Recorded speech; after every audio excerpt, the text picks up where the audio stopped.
elle ne peut être laissée à certaines institutions religieuses telles que l'Église ou l'école du dimanche. Nous avons tendance, surtout en Haïti, à penser ou à vouloir que l'école du dimanche et l'Église fassent votre boulot à votre place. Non. En tant que père, en tant que papa, nous devons instruire nos enfants dans la parole de Dieu chez nous. Et ce n'est pas seulement au culte de famille que nous devons faire preuve d'enseignants. Pour être valable et efficace, l'éducation doit se faire partout. La Bible dit, dans le Deutéronome 28, tu les enseigneras à tes enfants quand tu seras dans ta maison, quand tu seras en voyage, quand tu te coucheras et quand tu te lèveras. En un mot, c'est en toute occasion que nous, papa, nous, pères de famille, nous devons enseigner à nos enfants. Et comme le Seigneur, le Père est un modèle pour sa famille, pour ses enfants. Les enfants suivent toujours l'exemple de leur papa. Et vous savez, la meilleure façon de les enseigner, les frères et les sœurs, et surtout papa, c'est de leur donner le bon exemple.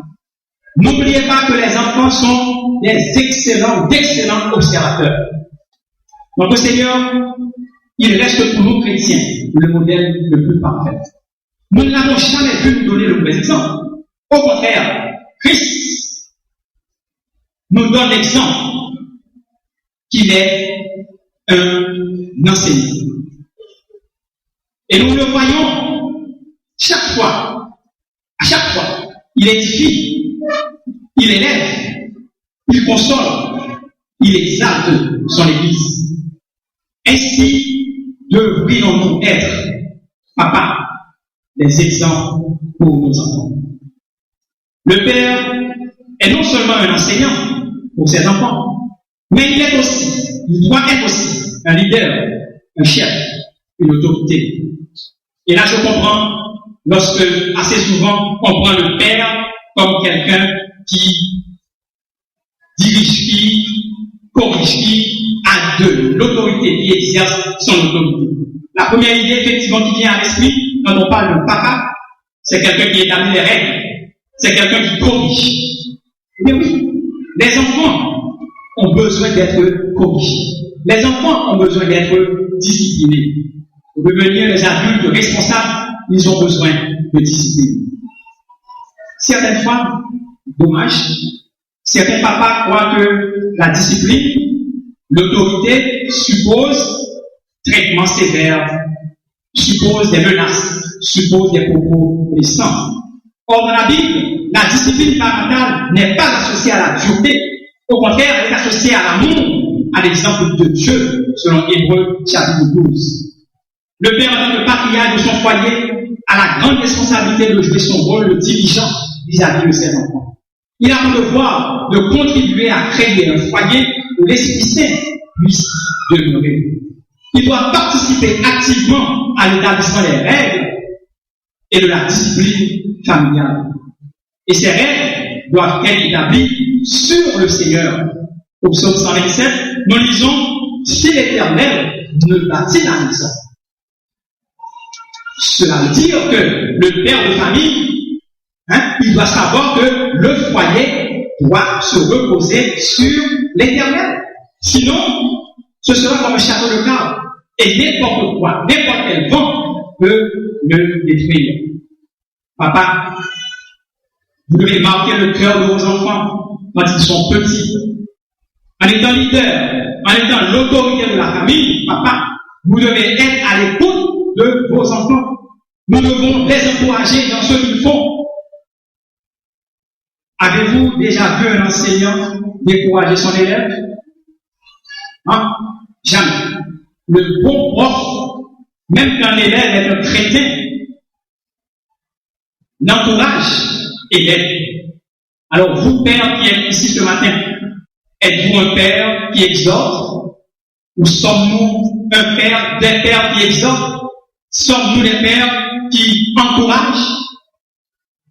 Très souvent, nous, papa, nous pensons en tant que leader, nous ne devons pas nous montrer affectueux envers nos enfants. C'est une très mauvaise pensée. Et à ce sujet,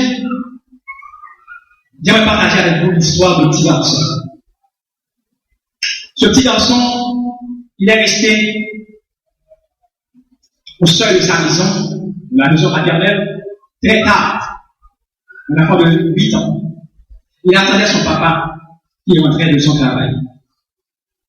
Et quand il l'a vu venir, il a accouru pour sauter sur les épaules de son papa. Il a laissé sur le père, se déshabiller, prendre sa douche,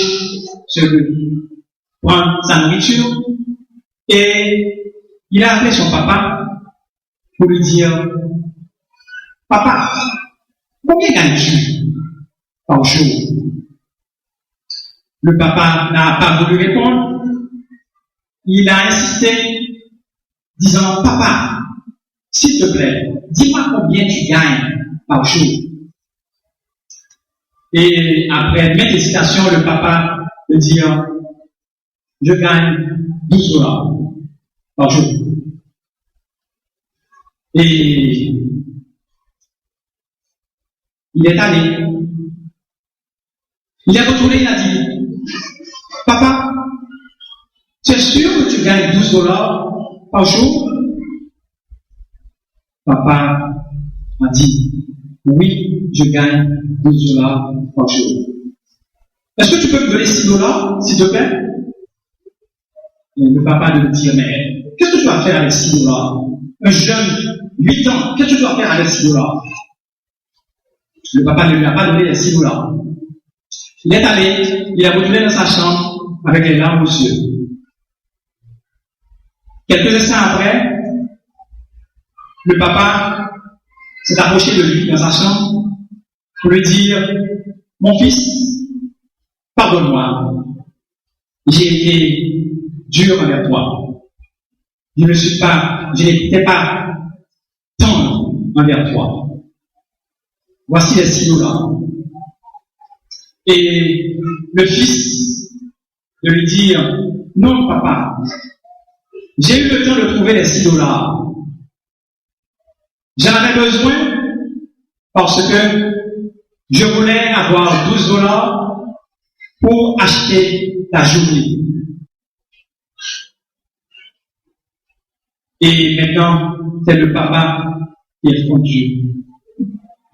Quelle leçon pour ce père de famille. Nous autres papas, très souvent nous pensons que nous n'avons comme seule responsabilité que apporter de l'argent à la maison. Nous oublions que nos enfants, notre femme, ont besoin de notre temps, de notre écoute en tant que leader de la famille. Et là maintenant, je parle surtout aux pasteurs et à moi-même. Nous pensons qu'il est plus important de passer plus de temps avec les membres de l'Église qu'avec notre famille, avec nos enfants.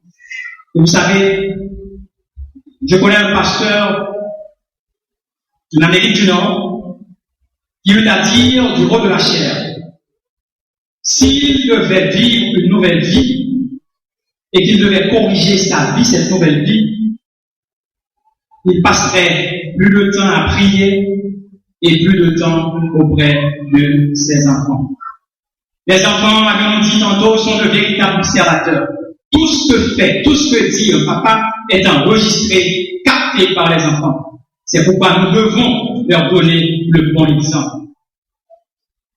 Et permettez-moi une nouvelle fois de partager avec vous cette petite histoire. Un papa, une fois, est retenu il n'a pas été à l'église parce qu'il a dû aller travailler le dimanche. Le dimanche d'après, fatigué, il n'a pas été à l'église. Et le troisième dimanche, il ne s'est pas senti en forme. Peut-être, s'il y avait chikungunya, je dirais qu'il était atteint de chikungunya, il n'a pas été à l'église. Et son fils de 5 ans, le lundi, après le troisième dimanche, lui dit, papi, tout triste, mais qu'est-ce qui s'est passé? On va avoir un mois depuis qu'on n'a pas été à l'église. Donc vous voyez, Les enfants, ils sont là, ils suivent, ils observent, ils connaissent notre force en tant que papa, en tant que maman, ils connaissent aussi notre faiblesse.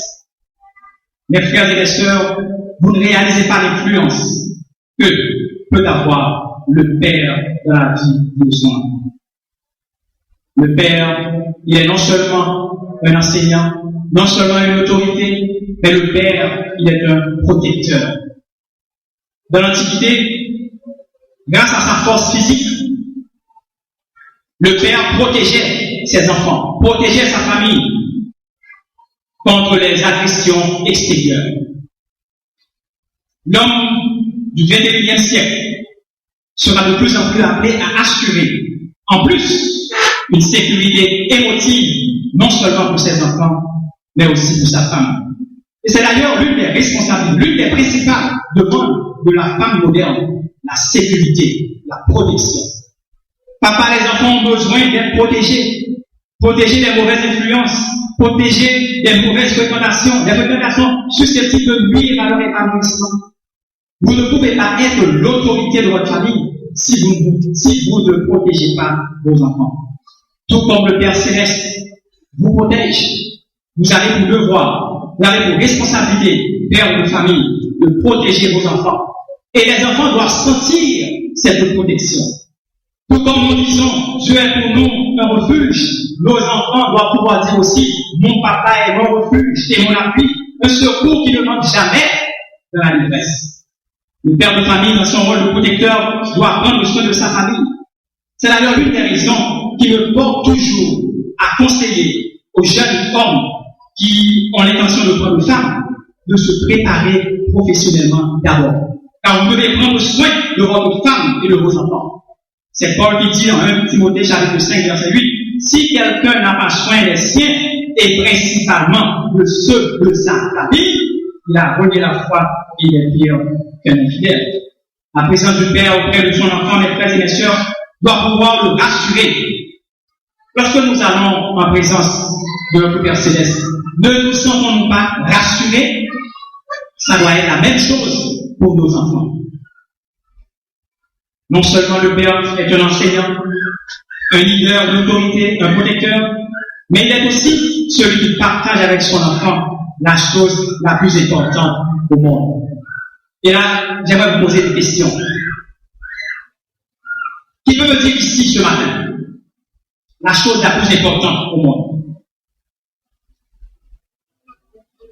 Qui peut me dire ça? Mais laissez-moi partager avec vous la chose la plus importante. La chose la plus importante au monde, c'est de se rappeler que la chose la plus importante doit demeurer la chose la plus importante.